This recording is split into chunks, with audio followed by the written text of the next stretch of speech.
I'm Vin. I'm Sori. That's Booby. And Kobe and Chip. And Ghosty. Yeah, I think we have the best setup. This is the best setup we've had. My man Ghosty up there chilling in the cut. He's cute. Doing his thing. Well, I cleaned the studio, so For sure. I found all our little guys and kept setting them up there. For time and topical political commentary, you can hit me up in Middle America with Vin and Sori. That's also where the firesides are. For sure. And I'm gonna try to pull one off today. Tonight, yeah. Which would be yesterday.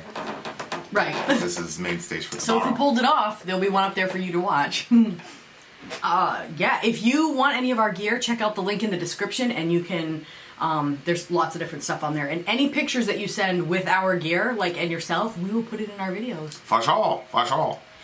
Unless you specify otherwise. Right. Okay, so this is Helloween, Keeper of the Seven Keys. This is a song that has been requested trillions and cotillions of times. It's been asked for so much that I actually was beginning to think that we did it because I saw the name so many times. Right. I actually had to check to see. I literally did. Yeah. I was like, are we sure we didn't do this one yet? Yeah. So, this is from the band Helloween, and it is Keeper of the Seven Keys. Go. We gotta turn this up.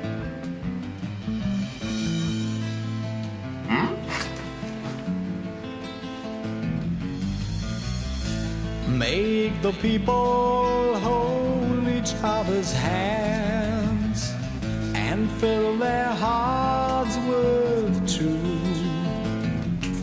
You made up your mind, so do as divine.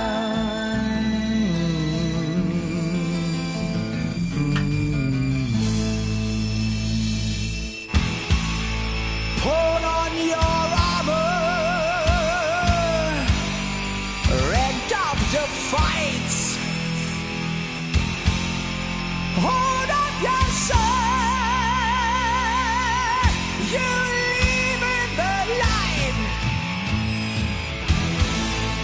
Make yourself ready for the lords of the dark.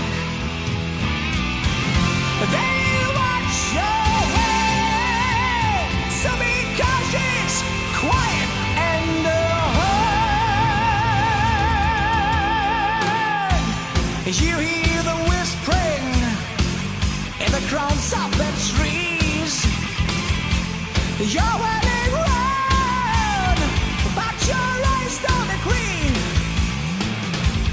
We know the wisps misguided your path. You can't throw a cast without taking the wrath. Watch out for the seeds of hatred and sin. All us people forget what we've been.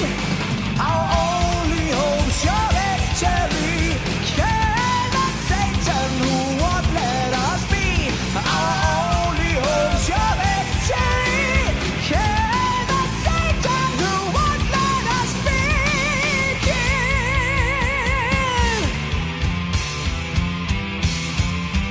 You're the keeper of the seven keys that lock up the seven seas, and the seer of visions set before he will play, hide them from demons and rescue mankind. Of the world we are in will soon be sent to the throne of evil. Take Lucifer's gold to the throne of evil.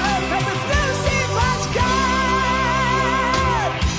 You can feel cold sweat running down your neck, and the drops of voiceless from underneath your back, guided by spells from the overseer's hands. You're suffering pain, only still can't stand. Stay well on your way and follow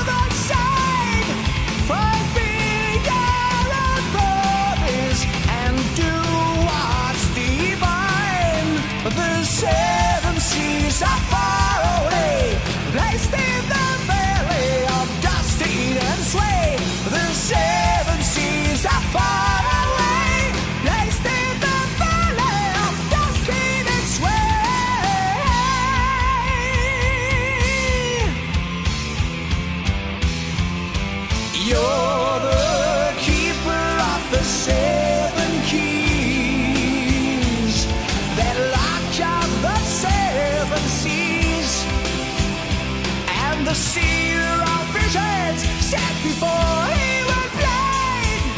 I beg for demons and rescue mankind of the world we are in. We're so inside to the throne of evil, paid with Lucifer's gold. To the throne of evil, paid with Lucifer's gold. Throw the first key into the sea of hate.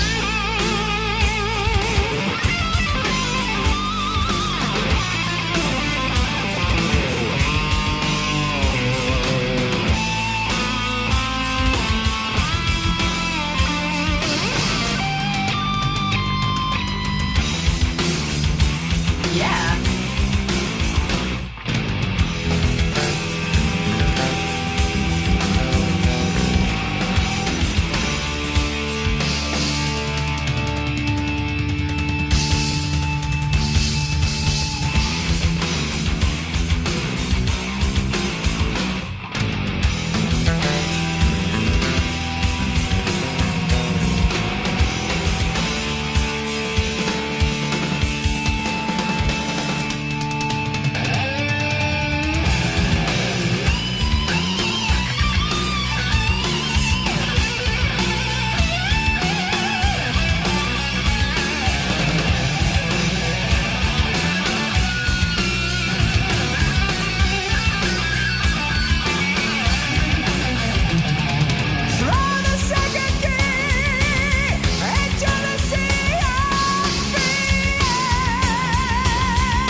Disease, my friend, for this whole world's in devil's hand. Disease, my friend, for the key or you may die.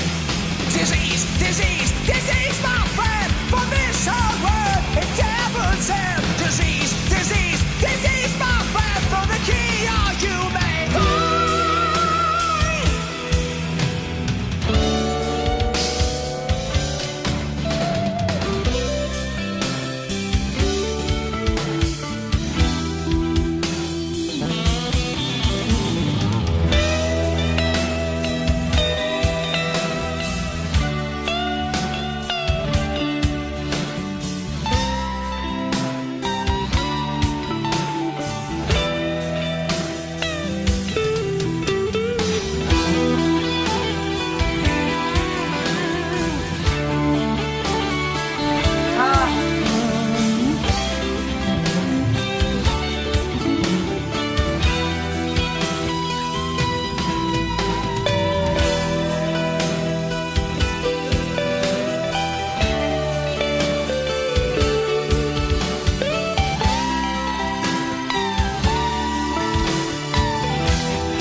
With his high iron voice causing sickness, he's playing you out with delight.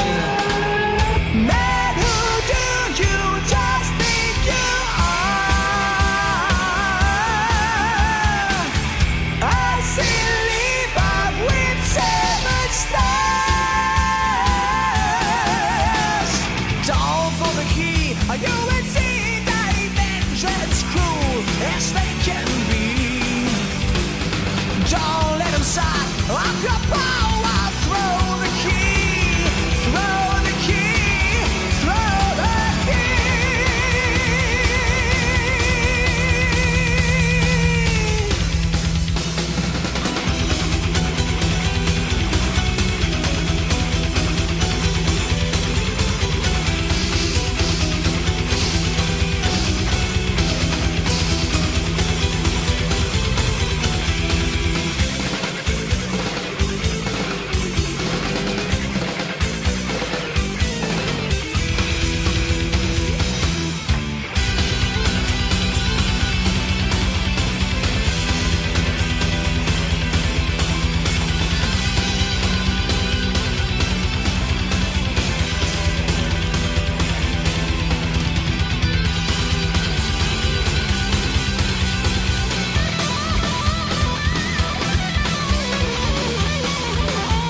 the seven seas, and the sea of fishes can now rest in peace. There ain't no more demons and no more disease, and mankind live up, you free again.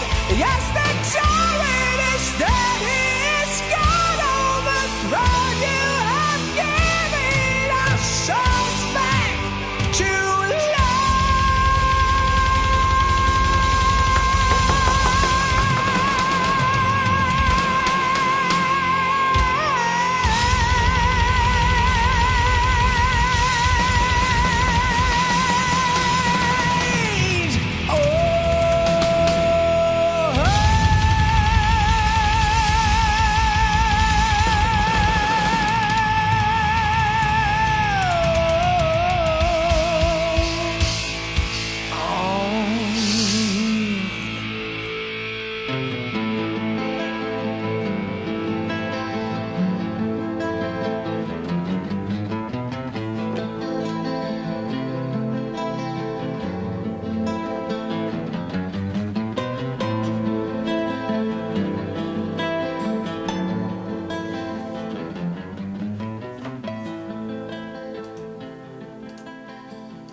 Wow, that was full.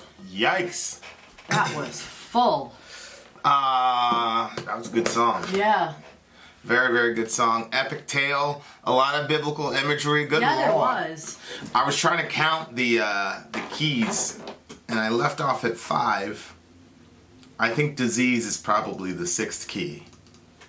Because the 5th into the sea of ignorance, and then it doesn't mention the keys by number after 5. But the next one is disease. Throw the key or you may die. And then the last key is probably just the devil himself, I guess. I think the devil was trying to stop him from throwing the keys into the sea because he would have the power. But if he didn't throw the keys into the sea, then the devil would rule, which is kind of like a Lord of the Ringsian, Tolkienian type of, conflict. Yeah. Where do you decide to keep the power or do you save the world? And so in keeping so he does the right thing and he throws it away at the end. The guy is obviously a messianic figure. Yeah. Well, it's funny because when it first started, I was kind of like, the way that it was wording it at the beginning kind of reminded me of, my word, I'm drawing a blank. The guy that takes the journey and... Pilgrim's Progress? Yes! Pilgrim's Progress. Just the most popular Christian story I know, of all it just time. It's like second to the Bible in book sales. I bet. It is a pretty cool story. So the opening, make the people hold each other's hands? No, when he was put on your armor, ragged after fights, hold up your sword, you're leaving the line, make yourself ready for the lords of the dark, they watch your way, so be cautious, quiet, and hark. And then, there was just different stuff through it that obviously sounded like, because the guy was on a journey, so it kind of made me think of that. And then at the end, it made me actually think of Jesus because of how they ended it. Go to the very end. Yeah, tyrant's dead, it's gone overthrown, you've given our souls back to the light. Yes, that. Well, there ain't no more demons, no more disease, and mankind live up. You're free again. Yes, the tyrant is dead. He's gone overthrown. That whole part, Yeah. And I liked it when he said "back to the light." And he went. Yeah, this song was very, very epic. Sometimes I like the solos too. I forgot the name of the song, but there was one band that did a 12, 13-minute song, and I felt every single second of it. And then everybody was mad. It was a Patreon pick, and everybody was mad. They were like, why did you introduce something to this? I forgot the name of the band, but anyway. But this one was legit. Oh yeah, and it kept changing. Yeah, well, that's the thing. Is their transition, but they worked though. It wasn't random. But that's the thing. No, it was smooth. Yeah. I'm assuming when you're writing a long epic song, and this was the last song, Keeper of the Seven Keys Part 2. So I guess this was a double disc. And so it was a 2-disc story. So this is the last song on the 2-disc story. So it had to end epically. You know what I mean? 1988. Yeah. Good Lord. See, that just gives it more. Like, it has such a great sound even for today. Like, I don't think it sounded old-fashioned. Well, no, I mean this you could put this song on. That's what I was saying. Like, there's some bands that when they put stuff on, man, like it can last a test of time. Good Lord, that's about what, 25 years? My Lord. There was like 30 years almost. There was a romantic sound in the middle. Well, I guess around minute 8. When it got quiet? No, well, I mean, what do you mean quiet? Like, there wasn't a whole lot of... Oh, when they went to a clean channel on the guitars, you mean? I guess. What part?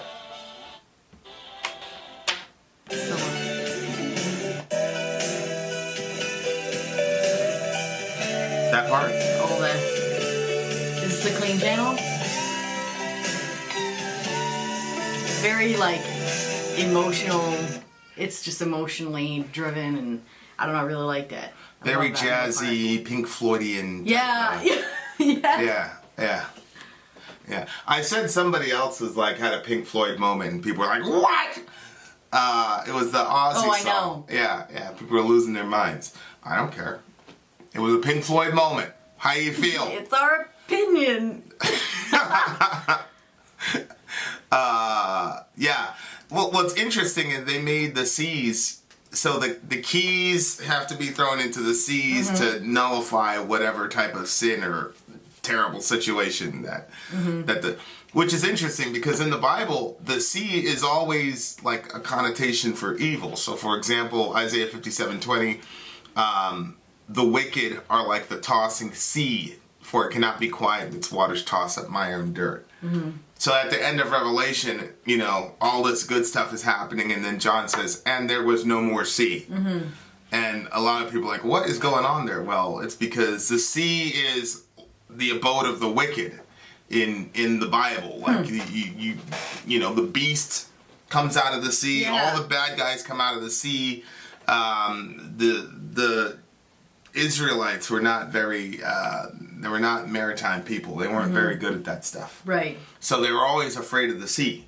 And you would send your husband out on some fishing expedition and he wouldn't come back. You know what I'm saying? So the sea from a biblical perspective was always a dangerous, bad, terrible, mysterious thing. It wasn't something that was celebrated. Yeah, so that's why when Jesus came along and he calmed the sea, that must have been a big deal. Right. To them. And then to be able to walk on water and things of that nature was like this scary, dark thing that you're afraid of. Right. He has command over, and he's got so much power that he walks over it. Right. That was the real, you know, there's a strategy toward Jesus walking on the water. It wasn't just, oh, look at this magic trick. It was deeply embedded in the psychology of those people that the sea was a terrible, ferocious, mysterious power. Right. And so for Jesus to walk on it is like, whoa. Yeah. Like, wait a second here. This dude, you know, he's no joke. So that's the point of that. But good Lord, what an epic song. I thought they did a good job with it. Oh, I did too. I liked the way that, you know how sometimes, like, when all the instruments are playing together, they don't, like, just mesh and become a song. Right. You know what I mean? Like, these, they did. They just melted right into each other and just created a very, very beautiful song that was entrancing at parts. It's weird, like, this is not a Christian band, but... I mean, you have to see the messianic sort of undertones there.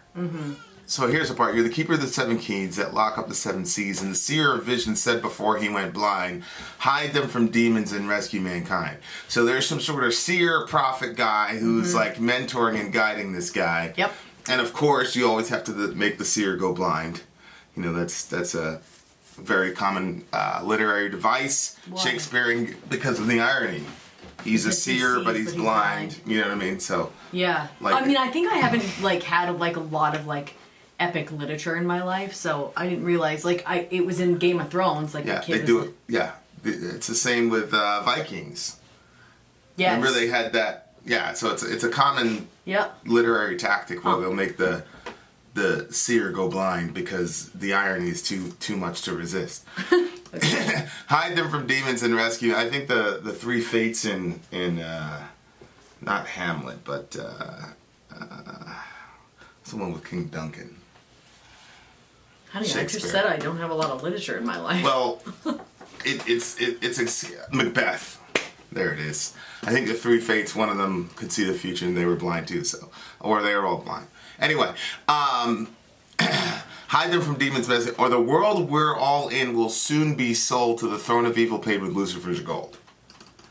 And so it's like he's got to choose between basically selling his soul, but the difference is if he sells his soul, the whole world gets lost. Mm-hmm. You know, usually, and that's the difference between a messianic figure and a regular person in literature and in theology. With a regular person, if they sell their soul, it's like, oh man, that's terrible, you sold your soul. But with a messianic figure, oh yeah, if he sells his soul, the whole world is in trouble, which is exactly what was going on in the temptation of Jesus, right? Like he lives 30 years as a normal guy. You would have bumped into him in the souk or in the market or whatever, and you wouldn't have known the difference. Mm-hmm. Then he gets baptized. Yep. And God makes this declaration, this is my son in whom I'm well pleased. Mm-hmm. And so there's a public like coming out of the closet like this is a divine figure. And then right after that, in every single gospel narrative that mentions that baptism, he gets driven out into the wilderness to face the devil and temptation. And the devil is trying to tempt him to, I'll give you all the nations, I'll give you this, I'll give you that, if you'll worship me. Because obviously, if Jesus did that, then there would be no savior for mankind. Right. So, you know, that's what happens. It was at 1 John 3. The reason the Son of God appeared was to destroy the works of the devil. Mm-hmm. So Satan doesn't understand like the exact plan, but he knows that Jesus is it because they knew who he was. Oh, yeah. You know, so they recognized who Jesus was. So the devil's strategy is, okay, let's find a way to get him to sin. Mm-hmm. Let's find a way to get him to sell out, because if Jesus sells his soul, then that's it. Humanity is toast at that point. I bet that they, I guess, misjudged him because he came in human form. And humans are so prone to weakness that he was probably like, okay, this is our in, you know? Right. Which we'll be talking about that at the next Bible bash, because that's actually important, because we're talking about supernatural versus human evil and how that works, and can you say the devil made me do it, and blah blah blah blah blah. So now that you just talked about it, where are people supposed to find that? What? The Bible bash. Oh, well, that's for a small group of people. There's not really a major interest. Let us know in the comment section if you want to know where it's at. Yeah, we've got like 120,000 people in the village, and like 5 of them are asking for it. So it's not. I was just saying that out loud. It's not something I'm promoting because it's like 5 people. But anyway, so now the seer, because the guy did the right thing, he's able to rest in peace. Mm-hmm. Really interesting, like ignorance being a major sin that needs to be overcome, or not necessarily a major sin, but an evil. Or a type of like something to be avoided to that degree that he would because fear makes a ton of sense, but the more and more you look around the world and things of that nature, like ignorance is like a really my word. Yeah. And really, from an Islamic perspective, ignorance means lack of knowledge. Right. So, like, let's not get it twisted. Like, it's just you lack the knowledge on a certain subject, and people walk around thinking that they know everything all the time, and they'll talk about stuff like it's facts, and it's not. Like, well, yeah, in Islamic theology, the period of ignorance is a technical term to speak about the time before Muhammad. It's called Jahiliyyah. Oh yeah, yep, that's right. And the guy, Muhammad's arch enemy, is called Abu Jahil. Jahil, ignorance, father of ignorance. So ignorant, that's very smart, because there's a lot of things that happen that flow from ignorance. And I think there's probably a link between fear and ignorance. People fear what they don't understand. Mm-hmm.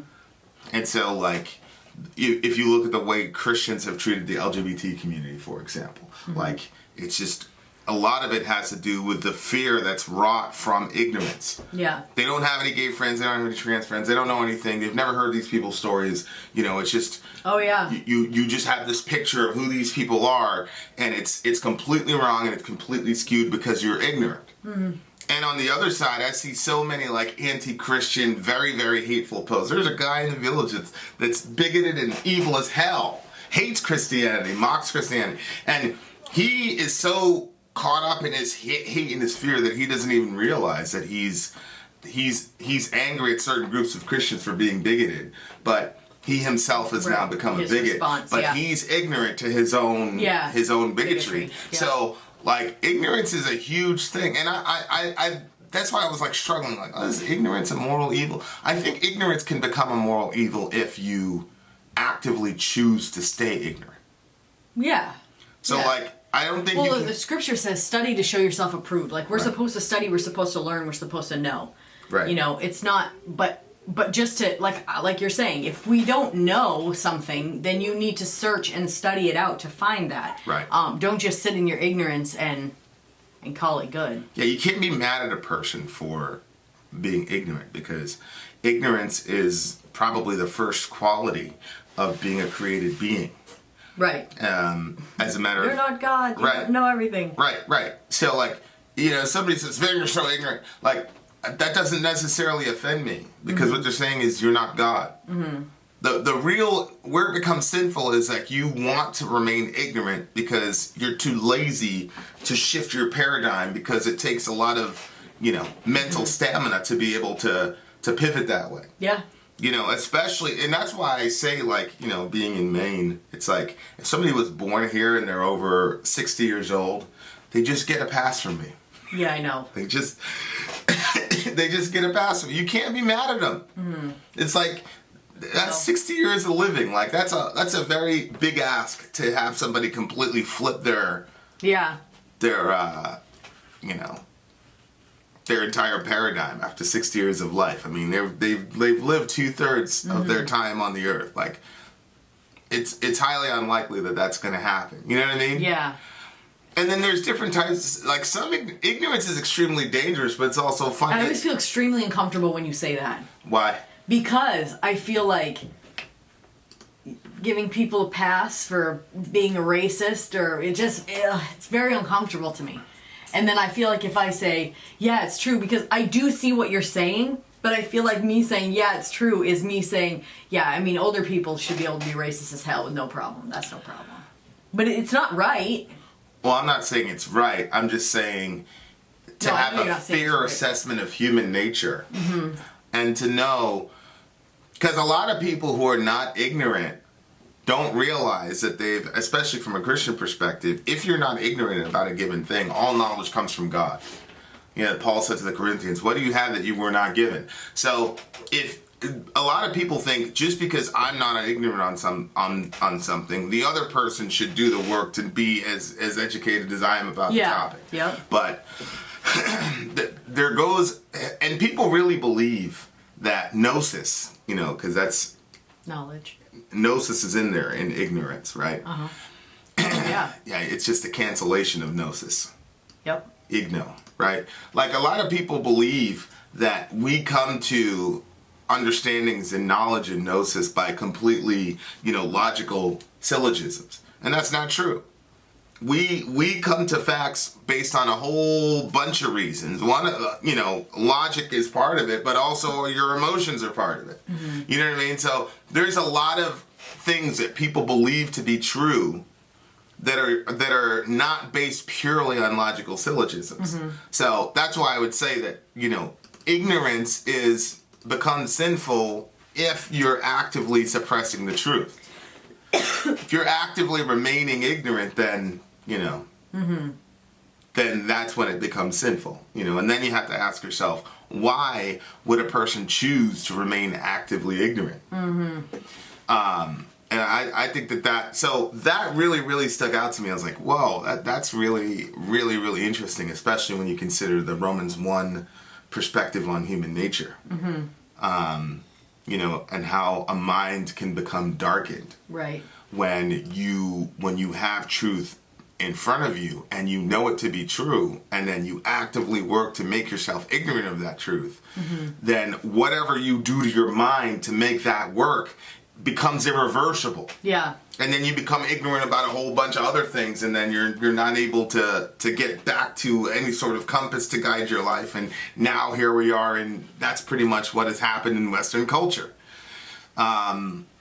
So that I thought was extremely interesting to make that one of the 7 issues, because I was like, halfway through the song when I figured out what was going on, I thought that the 7 deadly sins were gonna be part of the 7 keys, right? But I'm pretty sure that ignorance is not one of the 7 deadly sins. Right. And I don't think fear is either. But fear is another one. You know, was that guy slit that kid's throat and killed him because he thought that rap music was going to be a danger to his community. What? Yeah. He slit this kid's throat and he killed him because he was listening to rap music, and he was saying that rap music was going to be a danger to his community.